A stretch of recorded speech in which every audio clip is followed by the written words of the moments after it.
ఎలాంటి సామాన్య ప్రజల వైపు నుంచి ఎలాంటి ఇప్పుడు స్పందన వస్తుందనేది. ఇందాక హ్మ్. ఇందాక రామారావు గారు అవును. కొన్ని కోర్టు కేసుల గురించి కూడా చక్కగా వివరించడం జరిగింది. అవును. ఆయన ఏ విధంగా అయితే తల్లిదండ్రులు, బిడ్డలు వారసులు లేని కుటుంబాల దగ్గరికి వెళ్లి భక్తిని నూరిపోసి బలహీనతను బేస్ చేసుకొని హ్మ్. సంపదను కూడగడుతున్నాడు అన్నప్పుడే ఆయన కామ, క్రోధ, మోహ, మదమాత్సర్యాలను జయించలేదు. ఆయనకు కోరికలు ఉన్నాయి అని మనకు నిరూపితం అవుతుంది. హ్మ్. అలాంటి వాళ్ళు జీర్లుగా ఉండడానికి ఏమాత్రం అర్హులు కారు.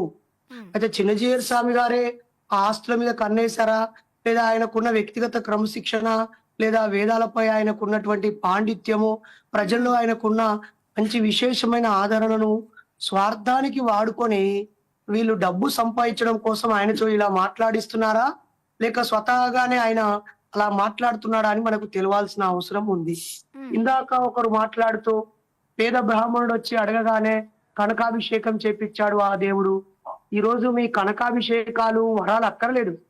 ఆ చుట్టుపక్కల ప్రజలు మా భూమిని కోల్పోయాము అని హ్మ్. ఆవేదన చెందుతున్నారు. అవును. మా ఆస్తుల్ని లాక్కుంటున్నారు అని ఆవేదన చెందుతున్నారు.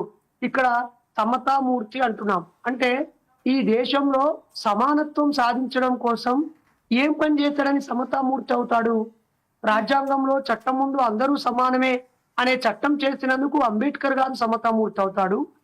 హ్మ్. రాజరికాన్ని త్యాగం చేసిన బుద్ధుడు సమతామూర్తి అవుతాడు. హ్మ్. ఇప్పుడు ఒకవేళ ఈ సమాజంలో కులం ఉంది. కులం మొత్తం పోవాలని పాటుపడితే రేపు మందకృష్ణ మాదిగ గారు సమతామూర్తి అవుతారు. హ్మ్.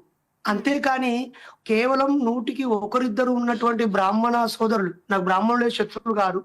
వాళ్ళకి ఒక గౌరవాన్ని తీసుకొచ్చి, వాళ్ళ పిల్లలకి చక్కగా వేదాన్ని నేర్పించి, వాళ్ళ పిల్లలకి ఆధ్యాత్మిక విలువలను నూరిపోస్తూ ఉన్నటువంటి ఆయన మిగతా అసలు ఈ సమాజంలో కులం పోవడానికి పనిచేశాడా? ఆర్థిక హెచ్చుతగ్గులు పోవడానికి పనిచేశాడా? ఇతర మతాల వాళ్ళు దోపిడీ, హిందువులు ఏదైనా మతం చేత దోపిడీ, పీడనకు గురైనప్పుడు వెళ్లి పరిగెత్తి దాన్ని కాపాడడానికి ప్రయత్నం చేశాడా? ఇప్పుడిప్పుడు స్వాతంత్రం వచ్చాక గత 20, 30 ఏళ్ల నుంచేమో చదువులు అందుబాటులోకొచ్చాయి. 50 ఏళ్ల నుంచి సమానత్వం అందుబాటులోకొచ్చింది. కానీ ఇప్పటివరకు లేదు. మన హిందూ మతంలో సమానత్వాన్ని సాధించారా? ఇన్ని ఆశ్రమాలు కట్టించుకున్నారు. ఇంకా ఊరూరా ఆలయాలు కడతా ఉన్నారు. సంతోషం కట్టుకొని. నేను ఆలయాలకు వ్యతిరేకంగా మాట్లాడట్లేదు. దేవుడికి వ్యతిరేకంగా మాట్లాడట్లేదు. ఒకసారి ప్రజలు ఆలోచించండి. ప్రతి వ్యక్తి నేను ధర్మాన్ని కాపాడుతా అంటున్నాడు. ధర్మాన్ని కాపాడడానికి డబ్బులు వసూలు చేయడం ఎందుకు? భూములు ఎందుకు? హ్మ్. ఒక్కో చోట ఒక్కో ఊరికి వెళ్తూ అనేక మంది వెళ్లి ప్రయాణం చేస్తూ ప్రజలను చైతన్యపరచాలి గదా!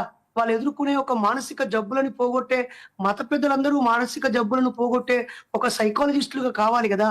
ప్రతి బడి, చర్చి, మసీదు, గుడులన్నీ ఆ ఊరు మొత్తం ప్రజలు అక్కడికొచ్చి వాళ్ళ కష్ట సుఖాలు పంచుకునేటువంటి ఆనందానికి, ప్రశాంతతకి ప్రధాన కేంద్రాలు కావాలి గదా!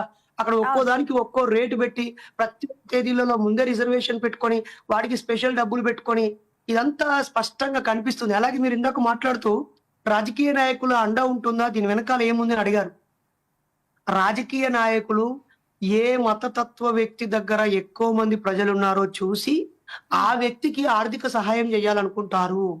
ఎందుకంటే వాళ్ళ అనుచరుల ఓట్ల కోసం ఆలోచిస్తారు. ఆ స్వామీజీ యొక్క కటాక్షం ఉంటే 4 ఓట్లు పడతాయని ఆలోచిస్తారు. కాబట్టి కొంతమంది రాజకీయ నాయకుల డైరీలు పరిశీలించినట్లయితే స్వామీజీలకు వందల కోట్లు దానం జేస్తూ ఉన్నవి ఉంటాయి.